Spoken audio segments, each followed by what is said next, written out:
अब हम देखते हैं कि वर्तमान समय में क्या हुआ। वर्तमान समय में हम देखते हैं कि अप्रैल के महीने में चीन ने सीमा पर सैनिकों का जमावड़ा किया, लाइन ऑफ कंट्रोल के पास टेंट लगाए, कई वाहन साथ लेकर आए और भारत के सड़क निर्माण में जो लगी हुए लोग कंपनी थी उनको परेशान करना शुरू किया। यह जमावड़ा मुख्यतः 4 क्षेत्रों में था। एक क्षेत्र पूर्वी सेक्टर का था और 3 क्षेत्र पश्चिमी सेक्टर में। इसमें हॉट स्प्रिंग, गलवान घाटी और पेंगोंग लेक। 5 मई को हम देखते हैं कि पेंगोंग लेक में टकराहट शुरू हुई। पेंगोंग लेक काराकोरम के पास है। वहां पर पहले 5 मई को टकराहट हुई, फिर 10 मई को, 9 मई को नाकुला जो सिक्किम में है वहां टकराहट हुई, मारपीट भी हुई, लेकिन वहां के स्थानीय अधिकारियों ने मिलजुल कर उस विवाद को सुलझा लिया। पेंगोंग लेक में झड़प हुई, कई लोग वहां घायल हुए, उसके वीडियो भी वायरल हुए। लेकिन असली जो मामला हुआ वो गलवान घाटी। गलवान घाटी गलवान रिवर का घाटी है। वो बिल्कुल संकड़ा नाला जैसा रिवर है जो श्योक नदी का ट्रिब्यूट, सहायक नदी है उसका, और आगे जाके ये सिंधु नदी में मिल जाता है।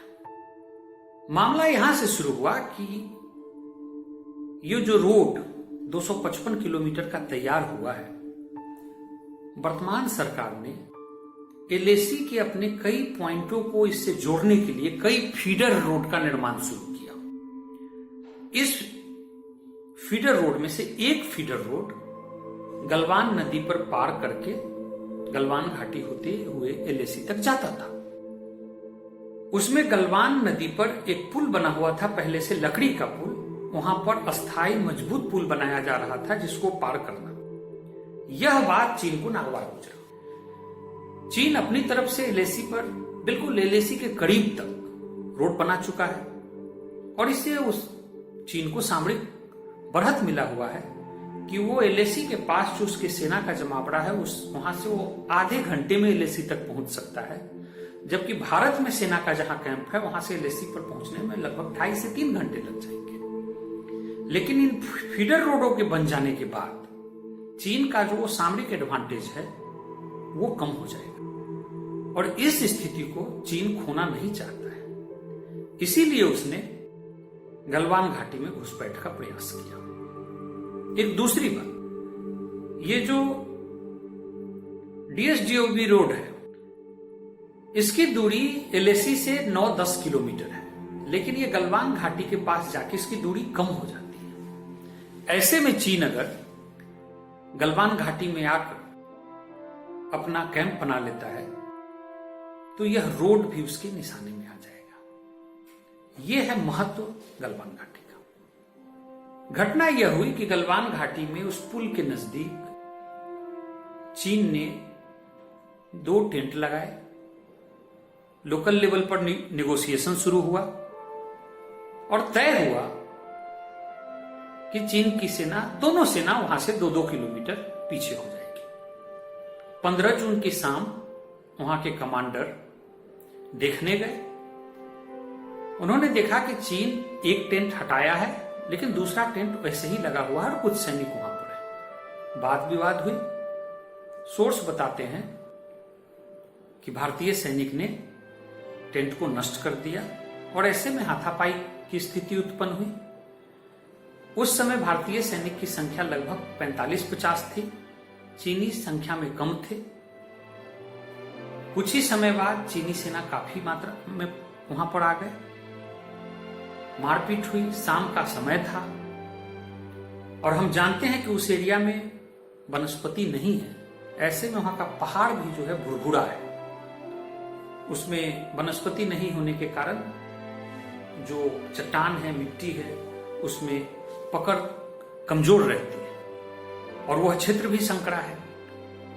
चीनियों ने मारपीट के लिए डंडा, लोहे के रॉड और हम लोग जो बाउंड्री मार्क के मार्किंग के लिए जो लोहे की तार लगाते हैं, वो डंडे में वो लोहे की तार वगैरह लपेटे हुए थे। उससे उन्होंने बड़ी बर्बरतापूर्ण हमला किया। कई सैनिक घायल हुए और संकड़ी घाटी होने के कारण कई सैनिक गलवान नदी में गिर गए। और गलवान नदी चूंकि वो पहाड़ी एरिया है तो उसमें कई चट्टानी टुकड़े थे और वो काफी ठंडा प्रदेश है, काफी ऊंचा क्षेत्र है, ग्लेशियर नजदीक में है। इसीलिए ठंड के मारे कई सैनिक वहां मारे गए। 20 सैनिक शहीद हुए भारत की तरफ से, लगभग 50 घायल हुए। कुछ को चीनी सैनिक अपने साथ पकड़ कर ले गए, बाद में उन्होंने उसे रिहा किया। स्वाभाविक है कि कैजुअल्टी दोनों तरफ से हुई।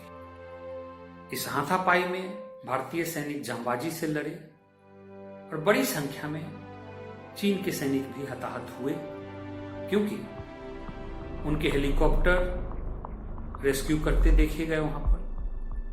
लेकिन ऑफिशियली चीन की तरफ से कुछ बताया नहीं जाता है। विडंबना देखिए कि 1962 के युद्ध में जो चीनी सैनिक मारे गए, उसकी भी संख्या ऑफिशियली चीन ने 1994 में बताई। अभी हम लोग कोरोना की स्थिति में भी देख रहे हैं कि वहां से कोई ऑफिशियल डाटा नहीं आता है। यह है अभी की ताजा स्थिति। जो सैटेलाइट पिक्चर उसके बाद के आ रहे हैं उसमें दिखाया जा रहा है कि अभी भी चीन का जमावड़ा, चीनी सैनिकों का जमावड़ा LAC पर है। उसके कई वाहन नजर आ रहे हैं और यह देखकर लग रहा है कि यह तैयारी कुछ दिनों की नहीं है। इसके लिए चीन ने काफी पहले प्लानिंग कर ली थी। अब इससे स्पष्ट हो रहा है कि गलवान घाटी में उसकी स्थिति मजबूत हो गई है और पेंगोंग लेक के लगभग 60% हिस्से पर चीन का प्रभाव है। यह 135 मील लंबा और 5 किलोमीटर 130 लगभग 130 किलोमीटर लंबा और 5 किलोमीटर चौड़ा लेक है। इसके पश्चिमी घाट पर भारत का कब्जा है, लेकिन इसके पूर्वी भाग में पहाड़ी चोटी है और उस चोटी में कई उसकी जो श्रृंखला है वो बिल्कुल झील के किनारे तक आती है, जिसको फिंगर कहा जाता है। इस तरह के 8 फिंगर वहां पर लोकेट किए गए हैं। भारत का कहना है कि फिंगर 8 LAC है, जबकि चीन का कहना था कि फिंगर 4 LAC है। ऐसे में भारत के जो पेट्रोलिंग पार्टी है वो फिंगर 8 तक जाते थे और चीन की पेट्रोलिंग पार्टी फिंगर 4 तक पेट्रोलिंग करने आती थी। इस बीच में क्या हुआ है इस बार कि चीन ने फिंगर 4 पर अपना सैन्य जमावड़ा कर लिया है और जब भारत की पेट्रोलिंग पार्टी फिंगर 4 के पास पहुंची तो उन्होंने आगे बढ़ने से मना कर दिया। इसको हम ऐसे समझे कि कारगिल युद्ध के समय में जब यहां से भारतीय सेना को मूव कराया गया, इसका फायदा उठाते हुए चीनियों ने फिंगर 8 से लेकर फिंगर 5 तक बिल्कुल वो झील के बीच के किनारे अच्छा रोड बना लिया।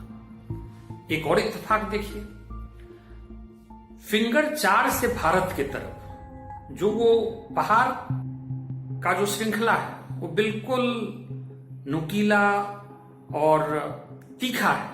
उसमें वो बिल्कुल पानी तक गया है झील के, जहां कोई बीच नहीं है, मतलब वहां रोड बनाना आसान नहीं है। जबकि फिंगर 5 से लेकर 8 तक बीच जैसी स्थिति है। इसीलिए चीन ने भारतीय सेना की अनुपस्थिति का फायदा उठाते हुए उस क्षेत्र में सड़क बना लिया और इस बार फिंगर 4 के पास अपना अड्डा बना लिया।